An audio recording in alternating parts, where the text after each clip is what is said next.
So the big news coming out of those Western Conference Finals has to be the fact that Andre Iguodala is now listed as doubtful for tonight's Game 4. He's got a bruised left knee. So can you please show us what the impact of that would be? I will. And the great thing about Andre Iguodala, Bees, before the NBA Finals a couple of years ago where he actually was the Finals MVP, he had played approximately 10 years in the NBA and never been a substitute. Right.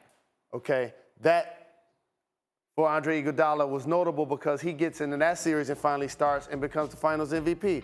Hey, Greenie, you're going to love this. Uh-oh. Remember I talked to you about teams switching so easy. Look at the Houston Rockets. Guess what they want to do? They want to switch Steph Curry onto James Harden.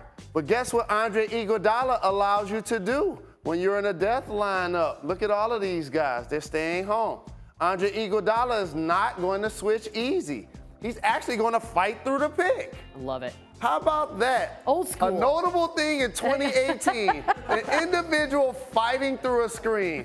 Something a coach has never seen me do in my career. Well, that's now great. Look, Andre Iguodala, now watch this. They're going to try it again to the point where James Harden is like, okay, since they're not going to switch it, I'm just going to be greedy. I'm left-handed. I'm going to slice my way through here anyway.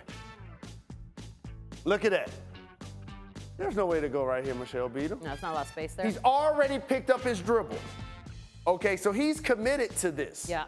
There's no turning back. Now, all of a sudden, ouch. Boom. Now, he was so out of control, he hurt him. Yep. Fell into him.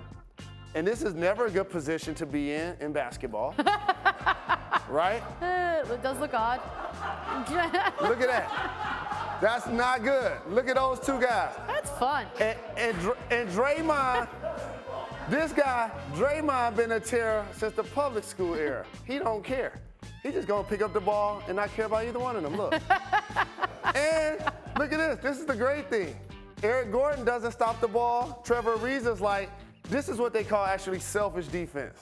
I'm not gonna let my guy Clay score on me. I'm not letting Steph score on me either. So Draymond's like, I'm gonna take this easy bucket, but he misses it. Oh, God, Draymond. So now all of a sudden, watch this visual. I want to introduce you to somebody. Who shot the ball on the other end? James Harden. Where is he? It'd be nice if he participated. Well, I mean, in his defense, he was doing stuff. Correct. Now, one of the guys is actually have a reason laying in the backcourt. He's actually injured. Right. So much to the point he's going to miss the next basketball game. Now, look at this. He should be there by now. Klay Now Thompson shoots the three. 1, 2, 3, 4. Where's James Harden? We just need to pan out a little bit. Okay. Oh, there he is, there he is! He finally makes an appearance. Bienvenuto! Okay, we're going to go to the next one. Now, the Golden State Warriors are a model of the ball having energy, which means whoever's the open player is going to get the shot, not necessarily based on the matchup.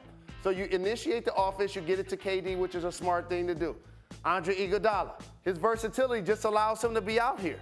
Because you don't necessarily want this to be Kevon Looney. You definitely don't want it to be JaVale McGee. And Nick Young just doesn't have the skills to initiate the offense because he's more of a spot-up shooter.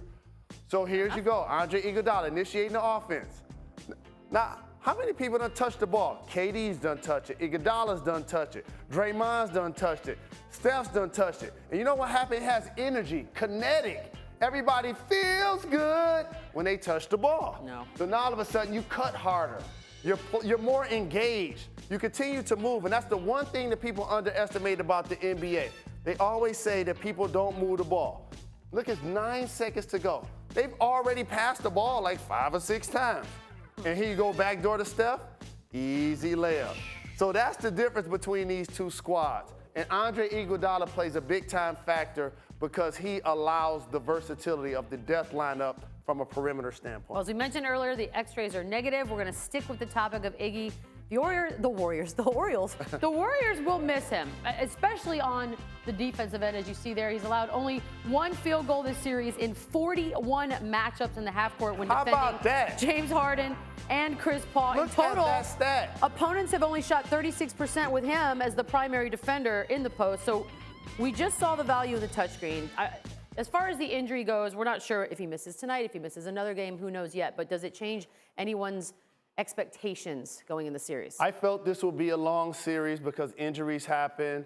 Houston have home court advantage, and they do have James Harden and Chris Paul. So I felt like it would be a 6-game series. Now that Andre Iguodala is going to miss one game at least, possibly be hobbled when he returns, I think that's what it's going to end up being. It won't Still be six? it won't be as pronounced at home, Greeny, because role players just continue to play better, and I think KD has a signature game, but if he doesn't play in the next game, it's definitely going to be a factor. Well, look, tonight is the one that really matters, I think, the most, because if the Rockets win tonight, 6-game series don't all look the same, right? So if the Rockets win tonight, now we're 2-2, now it's basically anybody's game.